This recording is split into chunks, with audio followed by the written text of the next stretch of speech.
Bismillahirrahmanirrahim. Assalamualaikum warahmatullahi wabarakatuh.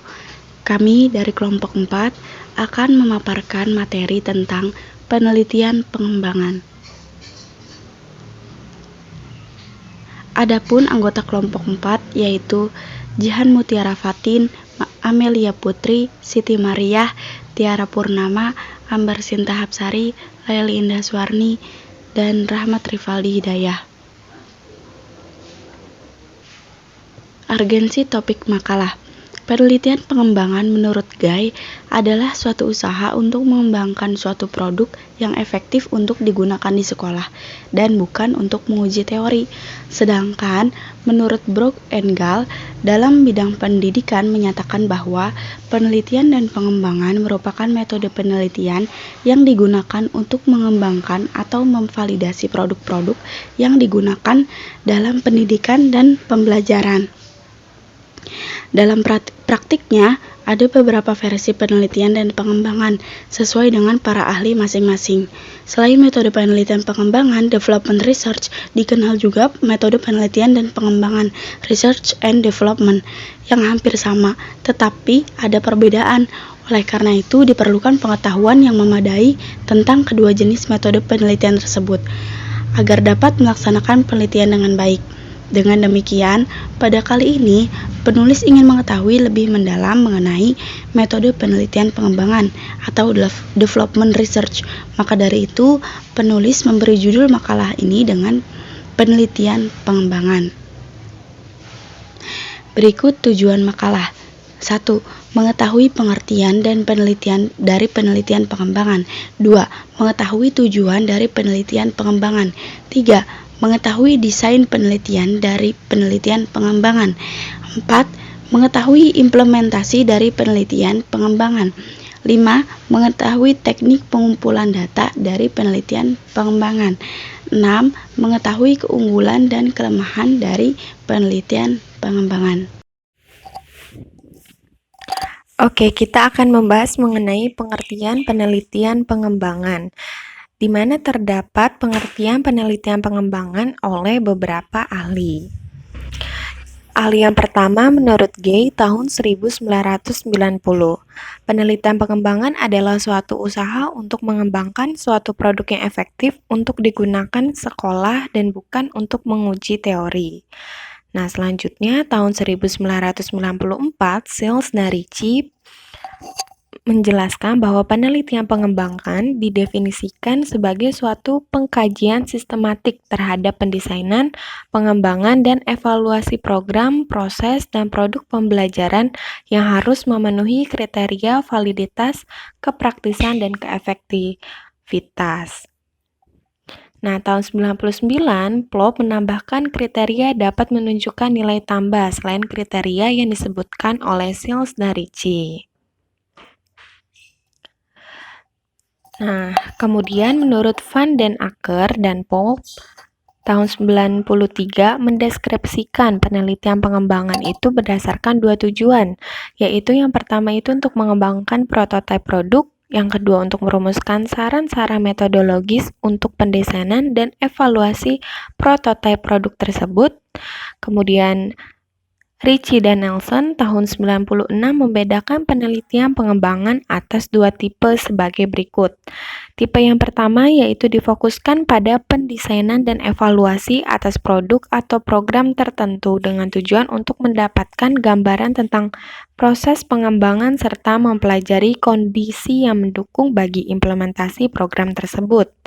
Nah, kemudian untuk tipe yang kedua dipusatkan pada pengkajian terhadap program pengembangan yang dilakukan sebelumnya. Nah, tujuan tipe kedua ini adalah untuk memperoleh gambaran tentang prosedur pendesainan dan evaluasi yang efektif. Nah, berdasarkan beberapa pendapat ahli yang telah dijelaskan, dapat dipahami bahwa penelitian pengembangan adalah suatu proses kajian sistematik untuk mengembangkan dan memvalidasi produk yang digunakan dalam pendidikan. Produk yang dikembangkan atau dihasilkan antara lain berupa bahan pelatihan untuk guru, materi ajar, media pembelajaran, soal-soal, dan sistem pengolahan dalam pembelajaran. Oke, selanjutnya tujuan penelitian. Penelitian pengembangan merupakan salah satu jenis penelitian yang bertujuan untuk menghasilkan sebuah produk, konsep, metode, alat, program, ataupun cara yang dapat membantu mempermudah dan mengatasi permasalahan yang dihadapi oleh manusia. Penelitian pengembangan termasuk ke dalam kategori penelitian terapan. Mengapa? Karena dilihat dari sisi pendekatan penelitian yang digunakan, penelitian ini dapat menggunakan pendekatan kuantitatif maupun pendekatan kualitatif, menurut Prasetyo tahun 2015. Adapun tujuan penelitian pengembangan adalah sebagai berikut. Yang pertama, menurut Punaji tahun 2010, tujuannya adalah untuk menilai perubahan-perubahan yang terjadi dalam kurun waktu tertentu. Lalu tujuan yang kedua, ada menurut Syamsuni tahun 2018, adalah untuk mengembangkan, memperluas, dan menggali lebih dalam sebuah teori yang dimiliki oleh ilmu tertentu. Lalu tujuan yang ketiga, ada menurut Endang tahun 2010, untuk menghasilkan produk baru melalui proses pengembangan.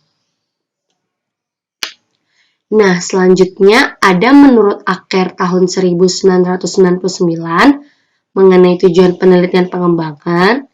Di sini dikatakan tujuan penelitian pengembangan dibedakan berdasarkan pengembangan pada bagian kurikulum, teknologi dan media, pelajaran dan instruksi, serta pendidikan guru didaktis.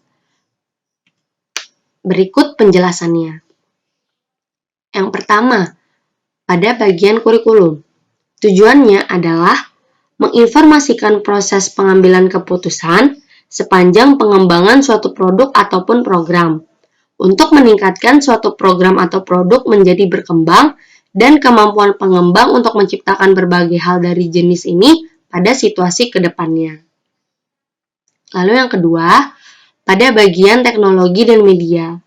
Tujuannya adalah untuk meningkatkan proses rancangan instruksional, pengembangan, dan evaluasi yang didasarkan pada situasi pemecahan masalah spesifik yang lain ataupun prosedur pemeriksaan yang digeneralisasi.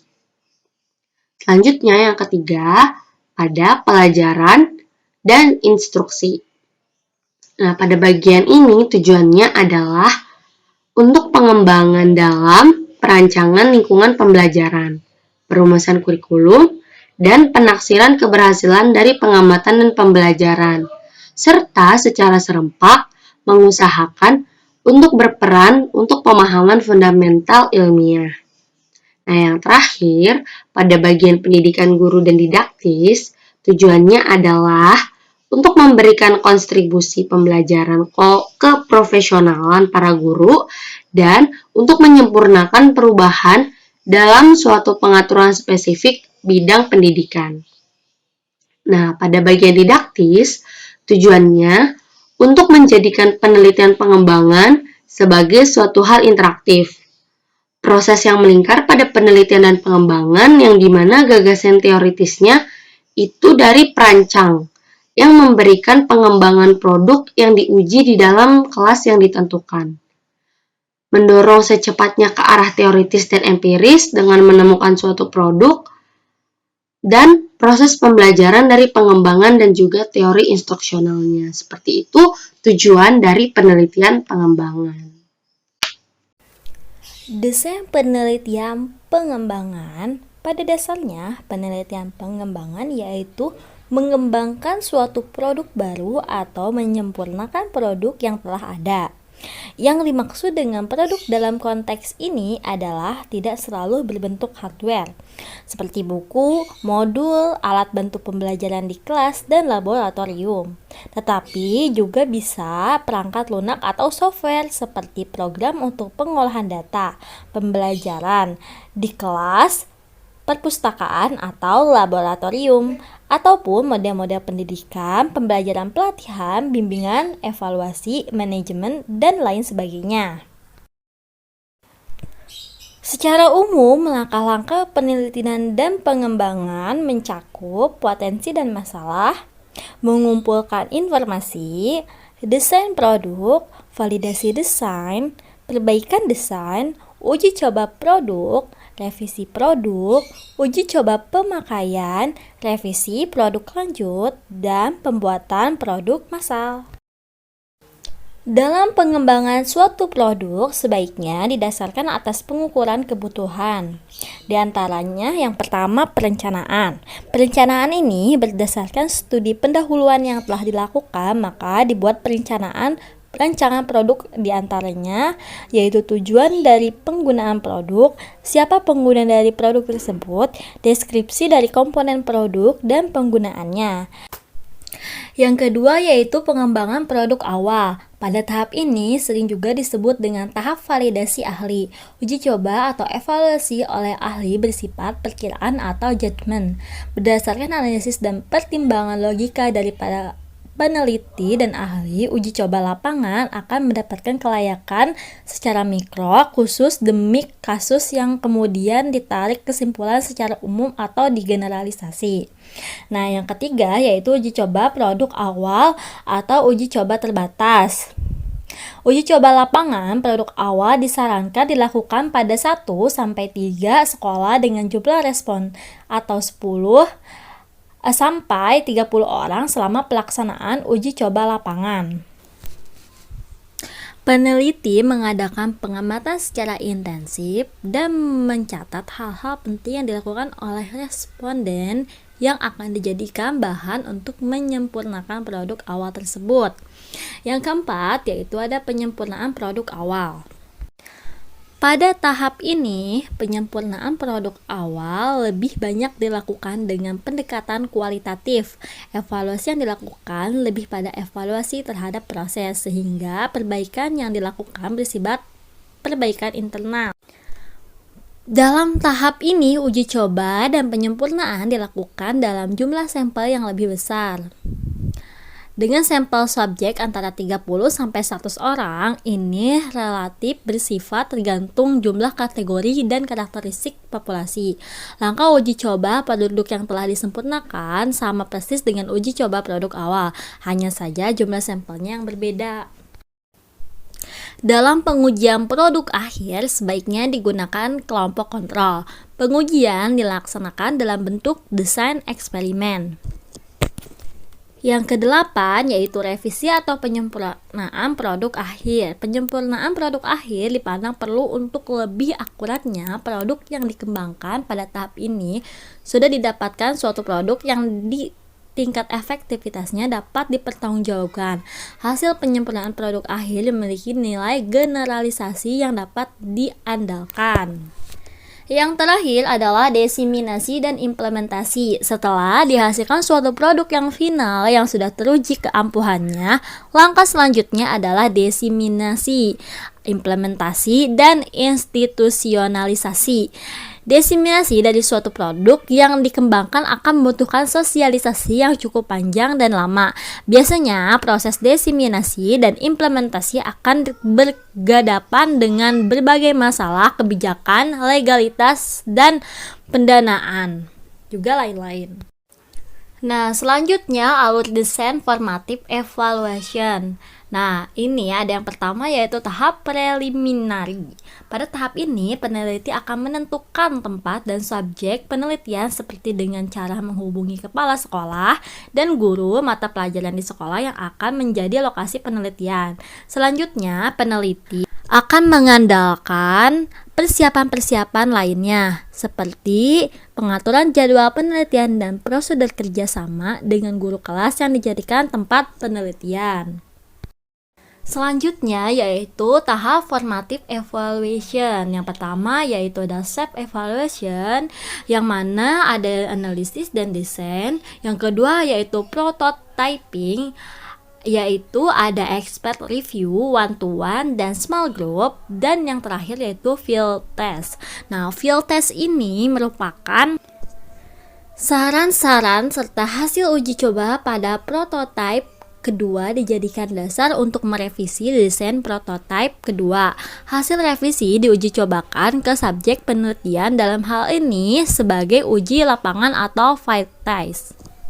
Selanjutnya yaitu langkah-langkah model penelitian pengembangan Dick and Carey. Yang pertama yaitu analisis kebutuhan dan tujuan. Yang kedua, melakukan analisis instruksional. Yang ketiga, analisis pembelajaran konteks. Yang keempat, merumuskan tujuan performasi. Yang kelima, mengembangkan instrumen. Dan yang keenam, mengembangkan strategi instruksional.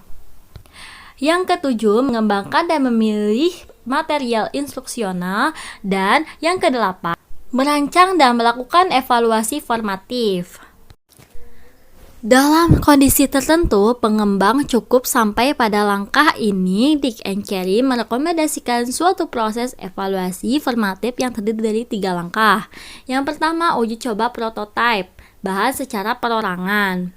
Di mana uji coba perorangan ini dilakukan untuk memperoleh masukan awal tentang produk atau rancangan tertentu. Uji coba perorangan dilakukan pada 1-3 orang. Yang kedua yaitu uji coba kelompok kecil. Uji coba ini melibatkan subjek yang terdiri atas 6-8 subjek.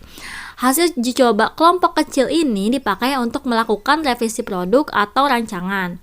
Yang ketiga yaitu uji coba lapangan. Nah, uji coba ini melibatkan subjek dalam kelas yang lebih besar, yakni sebesar 15-30 subjek.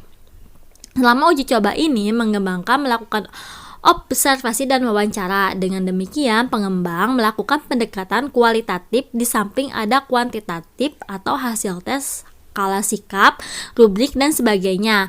Hasil validasi dari langkah 8 inilah yang kemudian Yang pertama, melakukan revisi instruksional, dan yang kedua, merancang dan melaksanakan evaluasi sumatif atau design and conductive summative evaluation. Baik, selanjutnya saya, Jihan Mutiara Fatin, akan menyampaikan materi mengenai implementasi dari metode penelitian pengembangan, di mana setiap metode penelitian harus diimplementasikan sesuai dengan karakteristik serta motif yang dimiliki. Santiasa 2009 menyatakan bahwa penelitian pengembangan dalam rangka peningkatan kualitas pembelajaran memiliki karakteristik sebagai berikut. Yang pertama, masalah yang ingin dipecahkan dalam penelitian merupakan masalah nyata yang berkaitan dengan upaya inovatif atau penerapan teknologi dalam pembelajaran. Kemudian, yang kedua, yaitu pengembangan model, pendekatan, dan metode pembelajaran, serta media belajar yang menunjang keefektifan pencapaian kompetensi siswa. Yang ketiga, proses pengembangan produknya melalui validasi yang telah dilakukan dan telah melalui uji ahli dan uji coba lapangan secara terbatas, sehingga produk yang dihasilkan bermanfaat untuk peningkatan kualitas pembelajaran. Kemudian, prosesnya dideskripsikan secara jelas sehingga dapat dipertanggungjawabkan secara akademik. Yang terakhir, yang keempat, yaitu proses pengembangan terhadap model, pendekatan, modul, metode, serta media pembelajaran perlu didokumentasikan secara rapi serta dilaporkan secara sistematis sesuai dengan kaidah penelitian yang mencerminkan originalitas.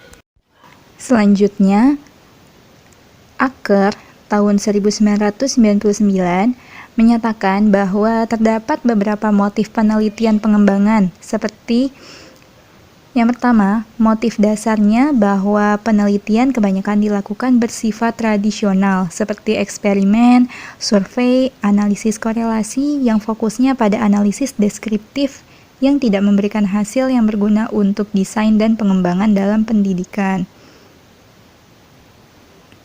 Yang kedua, yaitu keadaan yang sangat kompleks dari banyaknya perubahan kebijakan di dalam dunia pendidikan, sehingga diperlukan pendekatan penelitian yang lebih evolusioner atau interaktif dan siklis. Yang terakhir, penelitian bidang pendidikan secara umum kebanyakan mengarah pada reputasi yang ragu-ragu dikarenakan relevansi ketiadaan bukti.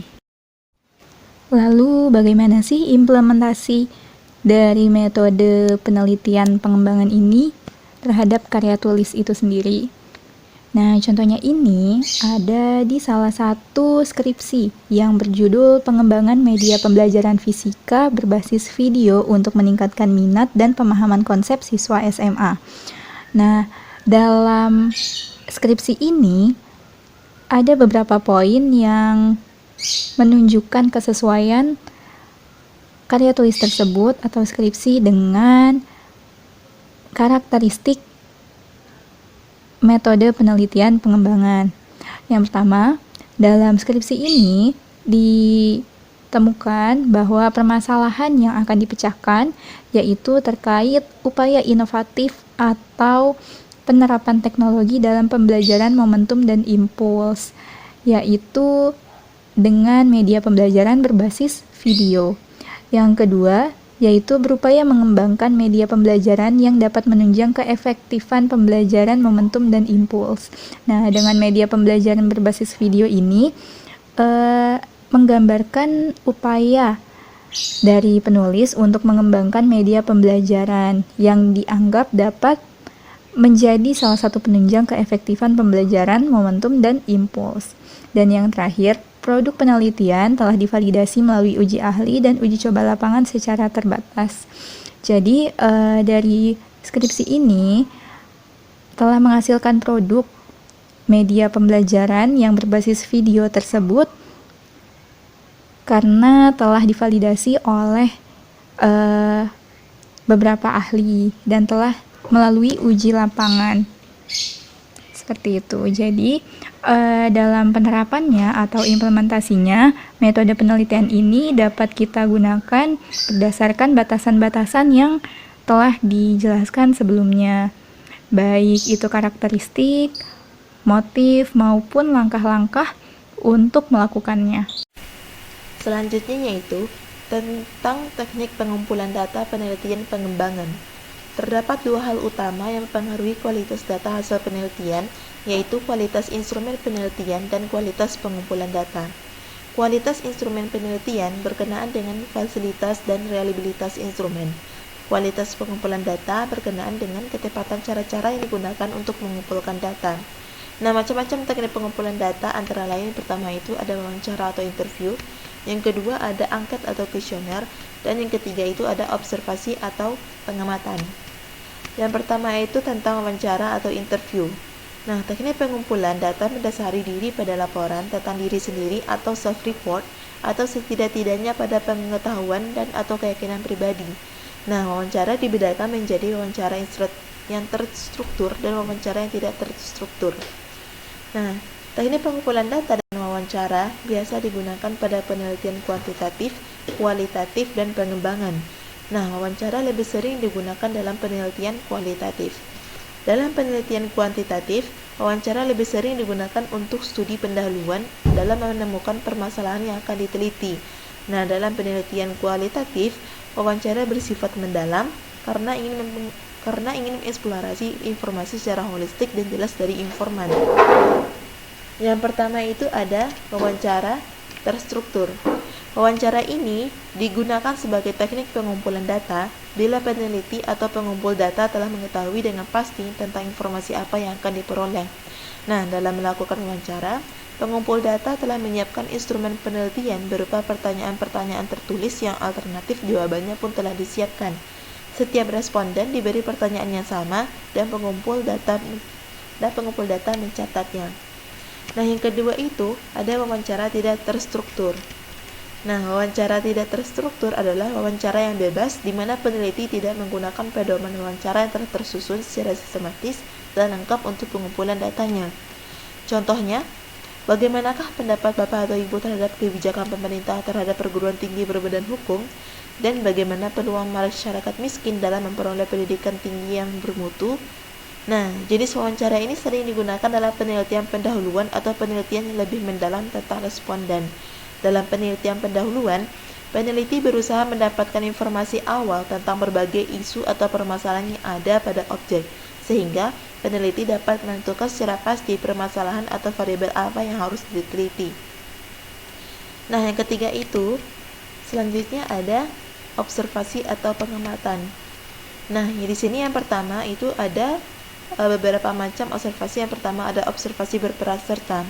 Nah, peneliti terlibat dengan kegiatan sehari-hari yang sedang diamati atau yang digunakan sebagai sumber data penelitian. Peneliti ikut melakukan pun apa yang dikerjakan oleh dua sumber data. Nah, dengan observasi ini, maka data yang diperoleh akan lebih tajam dan sampai mengetahui pada tingkat mana dari setiap perilaku yang nampak. Nah, dalam suatu perusahaan, peneliti dapat berperan sebagai karyawan, mengamati bagaimana perilaku karyawan dalam bekerja, bagaimana semangat kerjanya, bagaimana hubungan satu karyawan dengan karyawan lainnya, dan lain-lain sebagainya. Yang kedua itu ada observasi non-partisipan. Peneliti hanya sebagai pengamat independen. Data yang dikumpulkan tidak mendalam, tidak sampai pada tingkat makna. Makna adalah nilai-nilai di balik perilaku yang tampak, yang terucap, data yang tertulis. Nah, dalam proses produksi, peneliti dapat mengamati bagaimana mesin-mesin bekerja dalam mengolah bahan baku, komponen mesin mana yang masih bagus dan yang kurang bagus, dan bagaimana kualitas barang yang dihasilkannya. Nah, selanjutnya itu ada observasi terstruktur. Observasi terstruktur adalah observasi yang telah dirancang secara sistematis tentang apa yang diamati, kapan dan di mana tempatnya. Nah, observasi ini dilakukan apabila peneliti telah tahu dengan pasti tentang variabel apa yang diamati. Dalam melakukan pengamatan, peneliti menggunakan instrumen penelitian yang telah teruji validitas dan reliabilitasnya. Nah, peneliti akan melakukan pengukuran terhadap kinerja pegawai yang bertugas dalam pelayanan IMB atau izin mendirikan bangunan. Maka peneliti dapat menilai setiap perilaku dan ucapan dengan menggunakan instrumen yang digunakan untuk mengukur kinerja karyawan tersebut. Nah, selanjutnya ada observasi tidak terstruktur. Observasi tidak terstruktur adalah observasi yang tidak dipersiapkan secara sistematis tentang apa yang akan diobservasi. Nah, peneliti tidak tahu secara pasti tentang apa yang diamati. Peneliti tidak menggunakan instrumen yang telah baku, tetapi hanya menggunakan rambu-rambu pengamatan. Nah, dalam suatu pameran produk industri dari berbagai negara, peneliti belum pasti apa yang akan diamati. Oleh karena itu, peneliti dapat melakukan pengamatan bebas, mencatat apa yang tertarik, melakukan analisis, dan kemudian dibuat kesimpulan. Selanjutnya itu ada angket atau kuesioner. Nah, kuesioner dapat dibedakan atau digunakan untuk mengumpulkan data pada penelitian kuantitatif, kualitatif, dan pengembangan. Nah, kuesioner lebih sering digunakan dalam penelitian kuantitatif dan pengembangan, tetapi ada juga penelitian kualitatif yang menggunakan bantuan angket sebagai teknik pengumpulan datanya. Nah, kuesioner dapat dibedakan atas beberapa jenis tergantung dari sudut pandangnya. Yang pertama dipandang dari cara menjawab. Dibedakan menjadi kuesioner terbuka dan kuesioner tertutup. Kuesioner terbuka memberi kesempatan kepada responden untuk menjawab dengan kalimatnya sendiri, sedangkan kuesioner tertutup sudah disediakan jawabannya sehingga responden tinggal memilih. Nah, yang kedua dipandang dari jawabannya. Nah, ada dua jenis kuesioner, yaitu kuesioner langsung dan kuesioner tidak langsung. Kuesioner langsung yaitu responden menjawab tentang dirinya, sedangkan kuesioner tidak langsung yaitu tidak responden jika responden menjawab tentang orang lain. Nah, yang terakhir itu ada dipandang dari bentuknya. Menurut bentuknya, kuesioner dibedakan menjadi kuesioner pilihan ganda, kuesioner isian, checklist, dan rating scale. Selanjutnya adalah kelebihan dan kekurangan dari penelitian pengembangan. Jadi kan semua penelitian dan pengembangan itu pasti memiliki kelebihan dan kekurangan, tak terkecuali penelitian pengembangan ini. Ya, kelebihan dari penelitian pengembangan adalah mampu menghasilkan suatu produk atau model yang memiliki nilai validasi tinggi, karena serangkaian uji coba di lapangan dan divalidasi oleh ahli. Jadi produk atau model yang dihasilkan dari penelitian pengembangan itu sebelum kita dapat outputnya itu ada serangkaian uji coba yang dilakukan oleh peneliti dan divalidasi oleh ahli-ahli sehingga validasi itu menjadi tinggi produk dan modelnya. Yang kedua, mampu mengatasi kebutuhan nyata dan mendesak melalui pengembangan solusi atas suatu masalah sembari menghasilkan pengetahuan yang bisa digunakan di masa mendatang. Jadi kan penelitian pengembangan, berarti kan ini tuh mengembangkan. Nah, jadi pastikan setiap saat atau setiap waktu itu tuh kebutuhan manusia itu pasti akan berubah atau berkembang gitu. Makanya solusinya juga pasti kan akan berkembang. Nah, makanya penelitian pengembangan ini itu bisa mengatasinya. Jadi kalau misalnya ada masalah yang nggak bisa diselesaikan di zaman dahulu, mungkin zaman mendatang itu bisa diselesaikan. Yang ketiga ada mendorong proses inovasi produk atau model yang tiada henti. Nah, itu karena tadi bisa mengatasi kebutuhan yang lalu-lalu, jadi kan selalu ada inovasi-inovasi baru dari produk atau model yang tiada henti. Jadi kayak terus gitu berkembang terus sampai terus nggak ada sampai mentok, pokoknya sampai benar-benar sudah nggak bisa berkembang lagi. Dan yang terakhir ada merupakan penghubung antara penelitian yang bersifat teoritis dan lapangan. Ya kan, misalnya ada penelitian yang bersifat teoritis. Jadi kalau misalnya kita cuman melakukan penelitian di dalam secara teoritis gitu, kayak cuman tulisan-tulisan atau seperti ide-ide. Nah, penelitian pengembangan ini menyatu padukan. Jadi kalau misalnya udah ada idenya dan sudah ada seperti